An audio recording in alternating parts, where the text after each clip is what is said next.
Hey everyone, it's good to see you. I hope you enjoyed today's drama. Well, last time I spoke with you, we talked about how God appeared to Moses inside a burning bush that wasn't actually burning up. And God made a promise to Moses that he was going to save his people, the Israelites, from slavery in Egypt. And I think it showed that God was pretty powerful because he stopped a bush from burning up, even though it was on fire.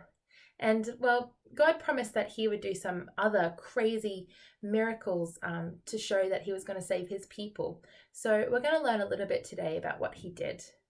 But first, we know that God is trustworthy, don't we? We learned that already with the story of Abraham and Isaac and Jacob and Joseph. So I hope you guys can remember that, and we're going to keep that in mind today. So Moses went to Pharaoh to say that God told him to let his people, the Israelites, go. And of course, Pharaoh said no, just like how God said he would. We learnt last time as well that nothing takes God by surprise. So the first thing that happened was God decided to turn the Nile River into blood, which is pretty crazy. So their water, they couldn't just pour a glass of water because it turned into blood. I wouldn't want to drink that. Then God sent so many frogs into all of Egypt, and that was pretty annoying. And then he sent some gnats and flies and lots of insects. Ah! Would you get a load of that? Ah! What could possibly be worse than that? Well, God actually made the next plague that all of the Egyptians' animals died, all of their livestock, so they had no meat to eat. And then God also sent boils on everyone, like sickness, like itchy, yucky things on everyone's skin. That was pretty gross. And then some locusts, more bugs. Ah! And then what happened next was, God made everything go dark. That's not too good. You can't see anything when it's dark, even in the middle of the day. All of these things happened, and Moses was saying that God was telling Pharaoh to let his people go, but Pharaoh still said no. His heart was really hard and didn't want to say goodbye to his slaves. So the last thing that God did was he made it so that every firstborn Egyptian son died. That reminds me about how Pharaoh ordered all of the Israelite children to die. And that's pretty awful. And all of that was kind of to show that God was powerful over everything, over the weather, over all the animals and insects, over water, over even disease and health. And so after all of that, eventually, after Pharaoh's own son died, Pharaoh agreed to let the people go.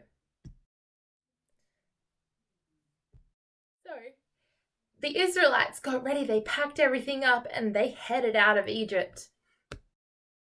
I want to show you guys something.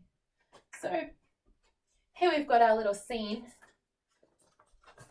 Here's the Israelites, and they're running away out of Egypt. They've got all their things, but they came to the Red Sea, and well, they couldn't get through. There was no way to get past, and also while they were on their way, Pharaoh actually changed his mind, which that's not very trustworthy actually. And so Pharaoh sent his chariots, all his horses, to come and get the Israelites back, to bring them back to Egypt.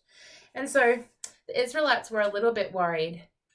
And so what God did was he actually parted the Red Sea. All Moses did was ask God for help, and he lifted up his staff, his walking stick, and all of a sudden the sea was parted in two, and the Israelites walked straight through and escaped. Now, Pharaoh's army and the Egyptians, they still weren't giving up, even though they could see how great our God was. And so they tried to chase, but just as they were in the water, God closed the sea back up, and they all got drowned in the sea. Oh my goodness, that's pretty crazy, isn't it? So really, this all goes to show how powerful and trustworthy our God is to save his people, just like how he promised he would. And Just like Moses' question yesterday, I don't think I can do it. How am I going to do this? God shows that he does everything. He does all of the work to save his people. There's really nothing that we can contribute because, we're not as powerful as the Egyptians. Or I remember there was another problem we talked about yesterday, how the Israelites' problem was slavery in Egypt. Our problem is sin. And so we can trust that God can still save us from our problem of sin because there's not much we can do ourselves. That is such good news. And we're going to hear a little bit more about that later on. But for now, I want you guys to think a little bit about back to the drama and how there was a bit of a showdown today with the sheriff and with the mayor.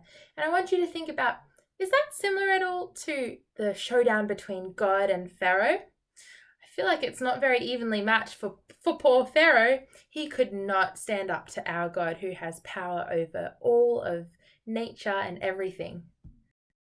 So have a think about that and maybe tell what you think of to mum or dad or a brother or sister or a cousin or an auntie or grandma or granddad, and tell them as well how trustworthy God is and how he is so powerful and he saves his people like he promises.